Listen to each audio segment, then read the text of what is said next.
प्रगति चतुर्वेदी। खबरों की शुरुआत करेंगे, लेकिन उससे पहले एक नजर इस वक्त की हेडलाइंस पर।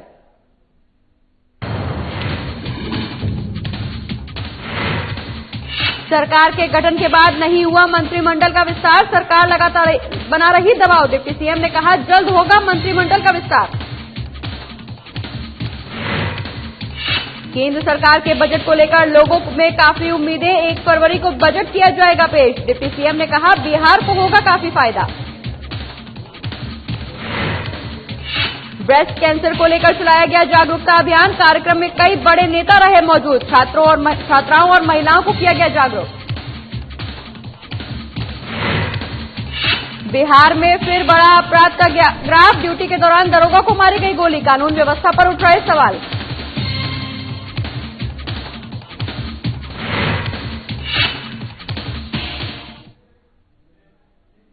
चलिए खबरों की शुरुआत करेंगे, जहां आज देश के प्रधानमंत्री नरेंद्र मोदी ने मन की बात से देश को संबोधित किया। इस दौरान पटना में भी बीजेपी प्रदेश कार्यालय में मन की बात सुनने के लिए बिहार की डिप्टी सीएम रेणु देवी सहित बीजेपी के कई नेता मौजूद रहे। बता दें कि मन की बात में प्रधानमंत्री नरेंद्र मोदी ने कहा कि 26 जनवरी को तिरंगे का अपमान देखकर देश बहुत दुखी हुआ है। प्रधानमंत्री नरेंद्र मोदी ने यह भी कहा कि राष्ट्रपति जी के द्वारा संसद के संयुक्त सत्र को संबोधन के बाद बजट सत्र भी शुरू हो गया है। इन सभी के बीच एक और काम हुआ जिसका हम सभी को बहुत इंतजार रहता है, और ये है पद्म पुरस्कारों की घोषणा।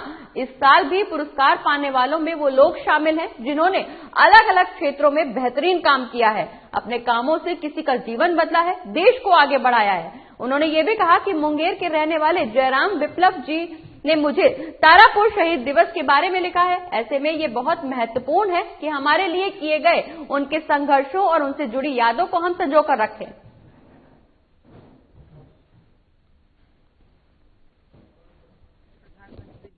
की चर्चा एक तो चर्चा की सिवान में जो हमारे माननीय राजेंद्र बाबू की घर थी और वहाँ की जो जगह है उनके बारे में भी चर्चा की, और तारापुर में हमारे जो लोग जो शहीद हुए और अपने इस स्वतंत्रता संग्राम के लिए जो लड़ाई लड़ी, इस तरह की बहुत सारे ऐसी जगहें हैं, उनको उन्होंने अनुभव कराया कि हर आदमी अपने अपने जगह को देखे।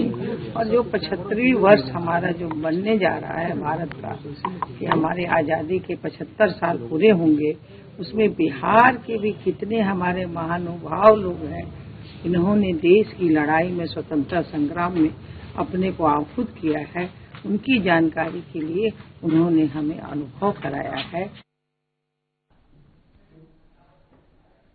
बढ़ते हैं आगे, जहां बिहार के डिप्टी सीएम और बीजेपी नेता रेणु देवी ने एनडीए में किसी भी विवाद को खारिज किया है। वहीं रेणु देवी ने यह भी कहा कि सभी लोग एनडीए में हैं और विवाद का कोई सवाल ही नहीं है।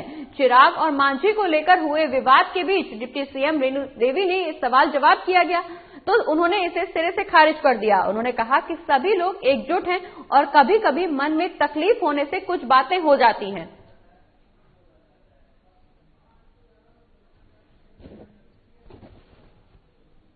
पता ही नहीं चल रहा है। हम सभी एनडीए के सदस्य हैं और सभी लोग एनडीए के जब लोग हैं तो फिर यहाँ नाराजगी की कहाँ बात हुई? इसलिए तो सवाल उठता है। ऐसा कोई नाराजगी नहीं है। वो ऐसे कभी कभी मन में बात आती होगी, लेकिन ऐसे नाराज नहीं है, सब साथ में हम लोग। और सरकार गठन के बाद अभी तक मंत्रिमंडल का विस्तार नहीं हो पाया है। इसको लेकर सरकार पर लगातार दबाव बनाया जा रहा है। इस पर बिहार की उप मुख्यमंत्री रेणु देवी ने कहा कि जल्द ही मंत्रिमंडल का विस्तार हो जाएगा।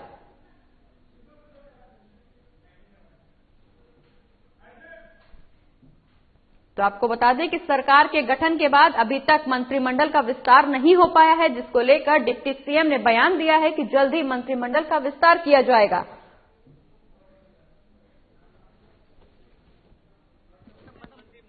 में देर हो रहा है? नहीं, मंत्रिमंडल विस्तार तुरंत होने वाला है, कोई लेट नहीं है, बस जल्द होने वाला है। भाजपा की तरफ से देर नहीं है? कोई देर नहीं होगी, बहुत ही जल्द मंत्रिमंडल विस्तार। और डिप्टी सीएम रेणु देवी ने केंद्र सरकार के 1 फरवरी को मोदी सरकार के बजट पेश होने को लेकर उम्मीदें जताई हैं। उन्होंने कहा है कि उनसे बिहार को काफी फायदा मिलेगा। वहीं कोरोना काल के बाद बजट में आत्मनिर्भर पर पूरा फोकस रहेगा। इस बजट सत्र से बिहार के लोगों को काफी उम्मीदें हैं।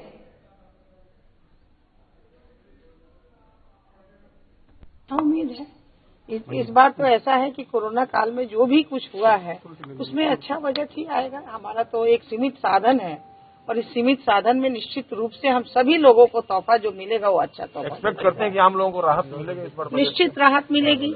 आप इतना बड़ी बात है कि इतने संकट के समय में पूरा विश्व संकट में है और उसमें भी भारत उभरा है, तो निश्चित रूप से भारत जब उभरा है और आज की चर्चा में आप देखे होंगे कि हमने किस तरह से आत्मनिर्भर भारत बनाया है, तो उस आत्मनिर्भर में निश्चित रूप से हम उभर के आएंगे और हमारी अच्छी बजट भी होगी। चलिए बढ़ते हैं आगे, जहां पटना के बाढ़ में ड्यूटी के दौरान अपराधियों ने दरोगा को गोली मार दी, जिससे कानून व्यवस्था को लेकर सरकार की जमकर किरकिरी हो रही है। इस बीच डिप्टी सीएम रेणु देवी का भी बयान सामने आया है। आपको बता दें कि रेणु देवी ने इस घटना को शर्मनाक बताया है। वहीं रेणु देवी ने यह भी कहा कि इस तरह की घटना एक दो हो जाती हैं, लेकिन दरोगा को गोली मारना शर्मनाक है। बिहार के कानून व्यवस्था ठीक करने को लेकर अधिकारी दिन रात काम कर रहे हैं, पुलिस कार्रवाई कर रही है। इस तरह की घटनाओं से सरकार चिंतित है।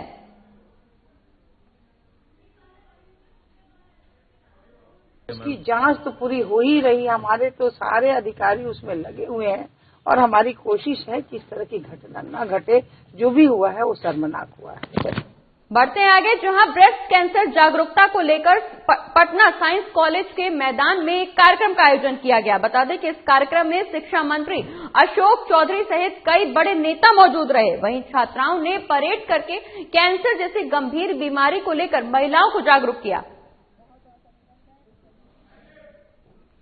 तो आपको बता दें कि ब्रेस्ट कैंसर को लेकर जागरूकता अभियान चलाया गया। तस्वीरों में आप साफ देख सकते हैं, जहां बड़ी संख्या में छात्राओं ने इस अभियान में हिस्सा लिया। वहीं इस दौरान कई महिलाओं को भी इन छात्राओं के द्वारा जागरूक किया गया। बता दें कि ब्रेस्ट कैंसर जैसी गंभीर बीमारियों को लेकर महिलाओं को इस दौरान इस अभियान के तहत जागरूक किया गया।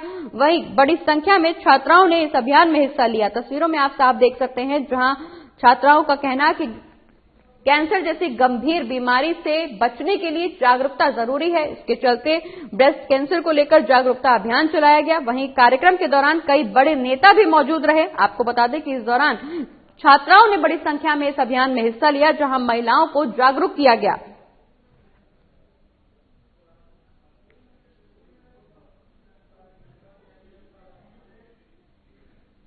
और जमशेदपुर पोटका के युवा नेता गणेश सरदार ने जेएमएम पार्टी को छोड़ अपने समर्थकों के साथ बीजेपी का दामन थाम लिया है। बताया जा रहा है कि युवा नेता गणेश सरदार पोटका विधानसभा में जेएमएम पार्टी के सक्रिय और तेज तर्रार युवा नेता थे। वहीं बीजेपी पार्टी में शामिल होने से पहले गणेश सरदार अपने समर्थकों के साथ गाजे बाजे के साथ सबसे पहले भगवान बिरसा मुंडा की प्रतिमा के ऊपर माल्यार्पण करने पहुंचे और जिला बीजेपी कार्यालय में बीजेपी जिला अध्यक्ष गुंजन यादव और पूर्व विधायक मेनका सरदार के सामने बीजेपी पार्टी में शामिल हुए। वहीं गणेश सरदार ने कहा कि पोटका में जेएमएम पार्टी का जो संगठन चल रहा है वो व्यक्ति विशेष की पार्टी चल रही है, कार्यकर्ताओं को सम्मान नहीं मिल रहा। इस दौरान उन्होंने जेएमएम पर भी जमकर निशाना साधते हुए कहा कि पार्टी अपनी नीति सिद्धांत से भटक रही है। वहीं बीजेपी पार्टी की तारीफ करते हुए गणेश सरदार ने कहा कि बीजेपी पार्टी ही केवल देश में विकास कर सकती है, दूसरा कोई नहीं। आज पूरे विश्व में प्रधानमंत्री नरेंद्र मोदी के कारण ही भारत का डंका बज रहा है।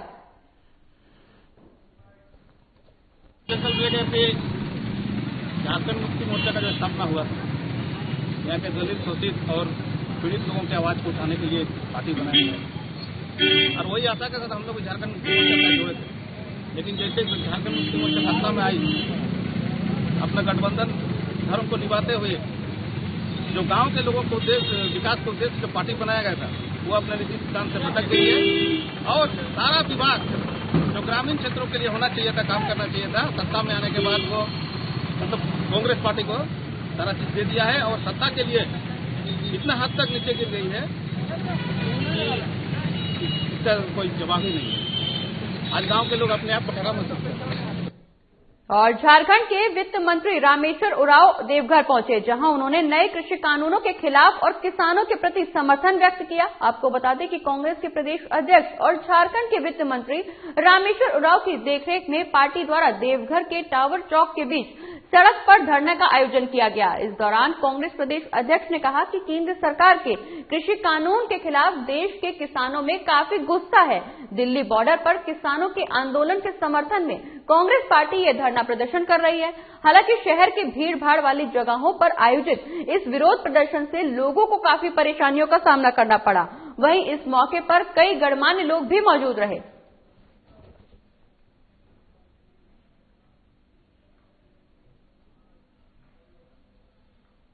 आए हुए हैं पूरे देश के किसान, देवघर के नहीं, गोड्डा के नहीं, दुमका के नहीं। समर्थन हमारा पूरे देश के किसानों का है, खास करके उनका जो पंजाब, हरियाणा, उत्तर प्रदेश से आके दिल्ली बॉर्डर में है, चिल्ला बॉर्डर, टिकरी बॉर्डर, सिंघू बॉर्डर और फिर नोएडा के सड़कों में जो पड़े हुए हैं लोग, उनके समर्थन। और 3 जो कृषि कानून बने हैं, केंद्र सरकार ने बनाया है कृषि कानून, उसके विरोध में इसलिए कि तीनों कानून। और इसी के साथ खबरों का सिलसिला लगातार आगे भी जारी रहेगा, लेकिन फिलहाल वक्त एक छोटे से ब्रेक का, जल्द लौट रहे हैं।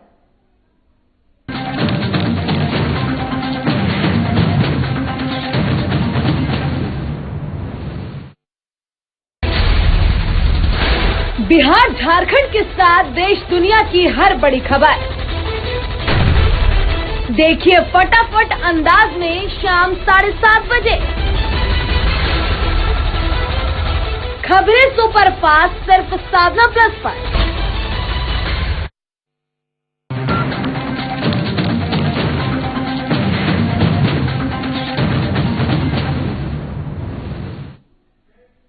और ब्रेक के बाद एक बार फिर से स्वागत है आपका। खबरों में आगे बढ़ेंगे, जहां बीजेपी के राष्ट्रीय प्रवक्ता सैयद शहनवाज हुसैन बिहार में नवनिर्वाचित एमएलसी बनने के बाद सुपौल जिला पहुंचे, जहां उन्होंने अपने पैतृक आवास पर प्रेस कॉन्फ्रेंस का आयोजन किया।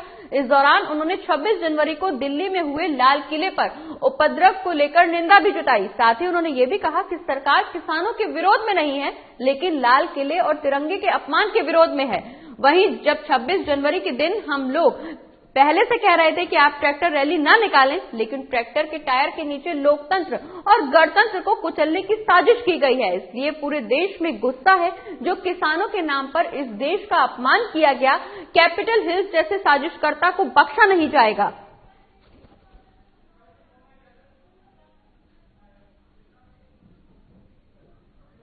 अभिव्यक्ति की आजादी पे बिहार में कोई रोक नहीं है। जो चाहिए मंच लगाइए। देखिए, बोलते हैं रोज विपक्ष के नेता अनर्गल आलाप करते हैं, वही तो अभिव्यक्ति है उनकी। इसी वजह से तो जनता उनसे नाराज है। अगर वो कम बोलें, राहुल गांधी की अभिव्यक्ति की आजादी पर देखिए, आजादी का मतलब ये है कि कुछ भी लिख देते हैं। राफेल पे क्या लिख दिया, आजादी है। तो मुझे भी आजादी नहीं है कि मैं किसी के बारे में भ्रमक प्रचार करूं। आपको याद है कि एक मुंबई की एक्ट्रेस थी, उसने सोनिया गांधी के लिए, उनके परिवार के लिए कुछ लिखा था, गलत बात, तो उसको जेल हुई कि नहीं हुई। तो कई बार अभिव्यक्ति की आजादी तो इस देश में रहा है, इस लोकतंत्र में रहा है, हर जगह रहेगा। यही सब देश की आजादी है। जब बिहार में मंत्रिमंडल का विस्तार नहीं हो रहा है, फिर कब तक हो जाएगा? जिम्मे ये काम नहीं। वो जब विस्तार होगा, जल्द ही होगा। जब होगा तो जब पार्टी हमें बताएगी, तब हम आपको बताएंगे कि प्रवक्ता के नाते जितना बताया जाता है उतना ही बोलना है। तो हमने ये कहा सरकार अच्छी चल रही है, और जब भी होगा तो उसकी सूचना आपको भी मिलेगी, जैसे मुझे मिली है। और इसी खबर पर ज्यादा जानकारी के लिए सुपौल से हमारे संवाददाता विजय कुमार गुप्ता हमारे साथ जुड़ गए हैं। विजय, शहनवाज हुसैन अपने पैतृक आवास पहुंचे हैं सुपौल में, जहां उन्होंने प्रेस कॉन्फ्रेंस की। इस दौरान 26 जनवरी की हुई घटना को उन्होंने दुर्भाग्यपूर्ण बताया। वहीं उनका कहना कि सरकार किसानों के खिलाफ नहीं है, लेकिन 26 जनवरी के दौरान जो गणतंत्र को कुचला गया है, तिरंगे का जो अपमान हुआ है, उसके खिलाफ है सरकार। जी, शहनवाज हुसैन जो राष्ट्रीय प्रवक्ता भी है और केंद्रीय चुनाव समिति के सदस्य भी हैं, उन्होंने आज कहा कि 26 जनवरी को जो झंडोत्तोलन हुई और उस दौरान जो झंडा फहराया गया लाल किला पे, वो बिल्कुल ही दुखद है।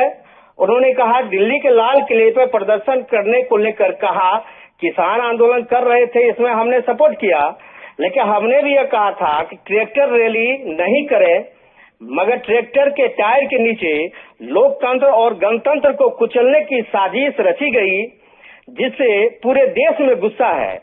उन्होंने कहा जो किसानों के नाम पर इस देश का अपमान किया, कैपिटल हिल्स जैसे साजिशकर्ता को बख्शा नहीं जाएगा। किसान भाई भी वो इस तरह के किसी अनासिर जो आतंकी है, माओवादी है, जो कम्युनिस्ट विचार के लोग हैं, वह विपक्ष के कुछ नेता कुछ बयानबाजी कर रहे थे, उस पर भी उन्होंने दुख जताया। उन्होंने कहा कि बोलने की अभिव्यक्ति सभी को है। उन्होंने राहुल गांधी विपक्ष के नेता पे भी कटाक्ष किया कि राहुल गांधी बोलने की अभिव्यक्ति पूरे देश में है संविधान के आधार पर। इसका मतलब यह नहीं हुई कि बीजेपी कभी किसी अनर्गल बयानबाजी के पक्ष में हो, जिस तरह से लोग बयानबाजी करते हैं। उन्होंने कहा किसी किसान को मैं यह नहीं कह रहा हूं कि आप अपनी फसल को अपने यहाँ नहीं रखें, आप उसे जबरदस्ती बेच दें, यह किसी को नहीं सरकार कह रही है। बीजेपी किसान के हित के लिए सोच रही है और उनके हित को देखते हुए कि मैंने कहा कि किसान जो है अपने फसल की जो उसकी रेट होनी चाहिए, जो उसकी लागत मूल्य है, उसके अनुसार ही बेचे, उस पे कोई उससे जो है प्रतिबंधित नहीं किया जा रहा है। लेकिन गुमराह करके विपक्ष या और कुछ ऐसे दल हैं जिसे उन्होंने अनासिर घोषित किया है, जिनके बहकावे में आकर के किसान जो है बहकावे में आकर के किसान को गुमराह करके इस तरह की हरकत जो की जाती है, इसके लिए उन्होंने बहुत ज्यादा दुख जताया है। जी बिल्कुल विजय, इस दौरान विपक्ष पर निशाना साधा है। बीजेपी को किसानों का हितैषी बताया है, तीनों कृषि कानून को किसानों के समर्थन में बताया। एमएलसी बनाए गए हैं शाहनवाज हुसैन, जिसके बाद वो पैतृक आवास सुपौल पहुंचे हैं। कौन कौन से कार्यकर्ता इस दौरान उनके साथ मौजूद रहे? क्या कुछ खुशी का माहौल है बीजेपी में? बीजेपी में खुशी का माहौल है। उन्होंने कहा, शाहनवाज हुसैन का कहना हुआ कि मैं जब शपथ लिया, शपथ लेने के बाद पहले मैं बंगाल उतरा और उसके बाद मैं अपने अम्मी और अब्बा के मजार पर हाजिरी बजाने के लिए अपने पैतृक घर सुपौल आया हूँ।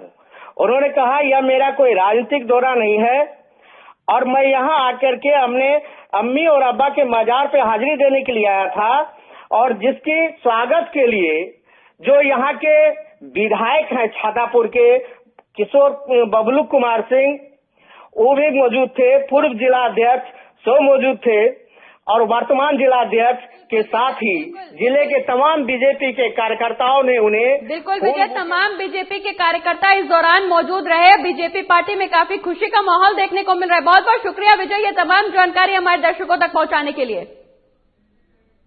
बढ़ते हैं आगे, जहां पूर्व विधानसभा प्रत्याशी पर दुष्कर्म का आरोप लगा है। आपको बता दें कि इस दौरान पूर्व विधानसभा प्रत्याशी पर ये गंभीर आरोप लगाए गए हैं। लातेहार जिले का ये पूरा मामला, जहां बालूमाथ थाना क्षेत्र के गोनिया पंचायत के बरबीर ग्राम का ये पूरा मामला है, जहां सुमन कुमारी ने पूर्व विधानसभा प्रत्याशी फूलचंद गंजू पर अपहरण कर दुष्कर्म करने का आरोप लगाया है। पीड़िता ने आरोप लगाते हुए बताया कि 26 जनवरी को फूलचंद गंजू और उसके साथ 2 अज्ञात व्यक्तियों ने उसका अपहरण कर लिया और फाड़ी जंगल में ले जाकर उसके साथ दुष्कर्म की घटना को अंजाम दिया। वहीं पीड़िता को इस घटना के बारे में किसी को बताने पर जान से मार देने की धमकी भी दी गई। वहीं घटना के बाद पीड़िता और उसके परिजनों ने डर से इसकी शिकायत थाने में नहीं की गई कि वहीं रविवार को थाने में मामले की शिकायत कर थाना प्रभारी से न्याय की मांग की गई है। आपको बता दें कि इस दौरान थाना प्रभारी ने मामले की जांच कर कार्रवाई की बात भी कही है।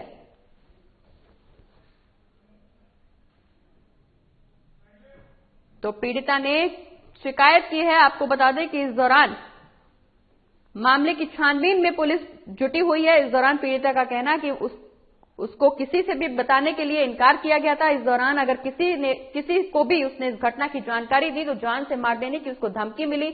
वहीं इस पूरे मामले में पुलिस लगातार छानबीन कर रही है। तो विधानसभा प्रत्याशी पर दुष्कर्म का आरोप लगाया है। पीड़िता का कहना कि 26 जनवरी को प्रत्याशी के साथ उसके 2 साथी उसके पास आए थे, जहां जंगल में ले जाकर उसके साथ दुष्कर्म की घटना को अंजाम दिया गया। वहीं किसी पर भी बताने के तहत उस पर जान से मार देने की धमकी की भी बात कही।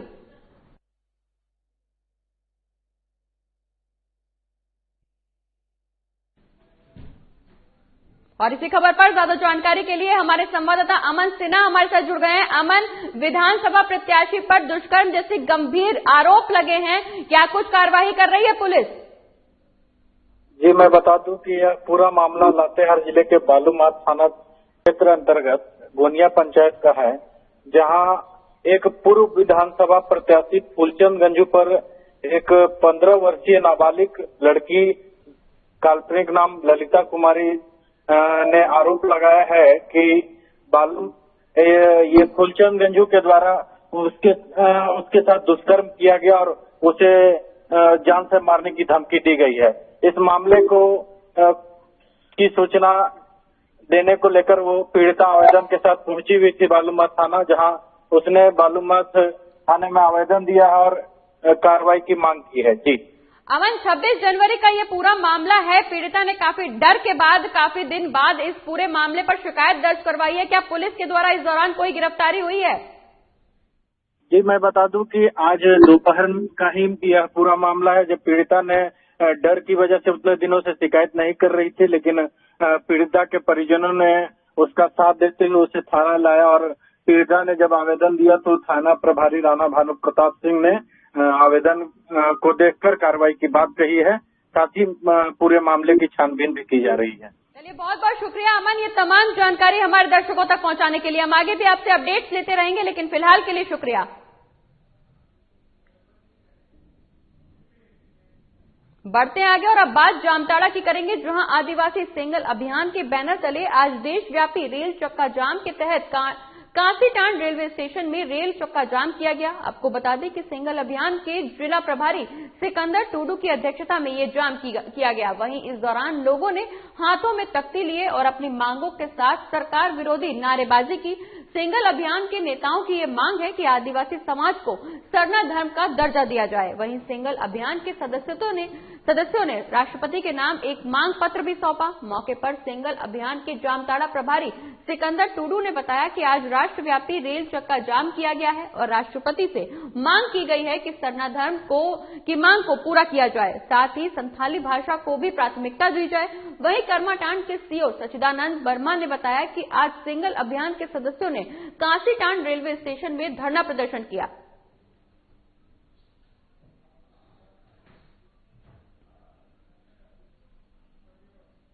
आज का हम लोग का ज्वलन मुद्दा है। आज तक भारत के आदिवासी को सरना धर्म अभी तक नहीं मिला है और इस सरना धर्म को मान्यता हेतु आज 31/1/2021 को राष्ट्रीय नेता हमारा सलखान मुर्मू जेडीयू प्रदेश अध्यक्ष है, उसके आह्वान पर हम लोग राष्ट्रीय व्यापी रेल रोड चक्का जाम में जामताड़ा जिला कांसीटांड में हम लोग राष्ट्रीय व्यापी चक्का जाम में उतर गए हैं। डिमांड के संबंध में इन लोगों ने ज्ञापन दिया है, जिसके नियमानुसार हम लोग आगे भेजने के लिए अग्रसारित करेंगे। ये लोग अभी क्या कर रहे हैं? तो धरना प्रदर्शन कर रहे हैं। अब वो ज्ञापन देने के बाद इनका धरना प्रदर्शन अब समाप्त की ओर होगा। और साहेबगंज में नॉर्थ कॉलोनी के तारा मंदिर के पास केवा कंपनी के डायरेक्टर ने हर्बल प्रोडक्ट को लेकर एक बैठक की। मौके पर डायरेक्टर ने बताया कि ये आयुर्वेदिक प्रोडक्ट हैं। वहीं आज दर्जनों लोगों को सदस्य बनाया गया। उन्होंने आगे ये भी बताया कि आज हर्बल का ही दौर चल रहा है।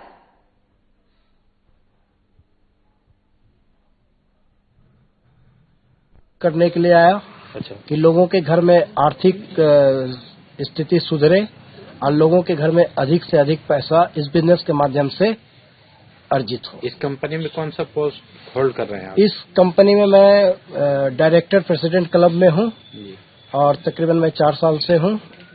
और कितने सदस्य चुने गए? इस बिजनेस में करीब आज के डेट में इस बिजनेस में 10 लोग इस बिजनेस में शामिल हुए, जिनका कि ऑलरेडी आईडी निकल रहा है। अंतर्राष्ट्रीय सीमा से सटे सुपौल शहर के महात्मा गांधी मैदान में अंतर्राज्यीय आमंत्रण क्रिकेट प्रतियोगिता का शुभारंभ किया गया। डीएम महेंद्र कुमार और एसपी मनोज कुमार ने संयुक्त रूप से फीता काटकर टूर्नामेंट का विधिवत शुभारंभ किया, जिसके बाद दोनों टीमों के खिलाड़ियों से परिचय प्राप्त किया गया। वहीं कार्यक्रम का शुभारंभ राष्ट्रीय गान गाकर किया गया। डीएम महेंद्र कुमार ने कहा कि कोसी के इस इलाके में इस तरह के आयोजन यहां के युवाओं को क्रिकेट के प्रति संवेदनशीलता को दर्शाता है, क्रिकेट जीवन जीने की कला सिखाता है। वहीं एसपी मनोज कुमार ने कहा कि यहां के युवा खेल के प्रति काफी संवेदनशील हैं, यही वजह है कि यहां इस तरह के आयोजन किए जाते हैं। उन दोनों टीमों के खिलाड़ियों से खेल भावना के साथ खेलने की बात भी कही गई। वहीं आयोजन समिति के अध्यक्ष नवीन गुप्ता ने बताया कि प्रतियोगिता में कुल 8 टीमों ने हिस्सा लिया है, जिसमें कोलकाता, धनबाद, प्रयागराज, गया, समस्तीपुर, मुजफ्फरपुर, अररिया, सुपौल की टीमें हिस्सा ले रही हैं। ग्रुप ए का पहला सेमीफाइनल मैच 2 फरवरी को खेला जाएगा, वहीं ग्रुप बी का सेमीफाइनल मैच 10 फरवरी को खेला जाएगा। बता दें कि ग्रुप ए और ग्रुप बी के विजेता टीम के साथ 11 फरवरी को फाइनल मैच खेला जाएगा। साथ ही आपको ये भी बता दें कि विजेता टीम को 1 लाख और उप विजेता टीम को 51,000 रुपए नगद राशि भी दी जाएगी। वहीं मौके पर शहर के कई गणमान्य लोग भी मौजूद रहे।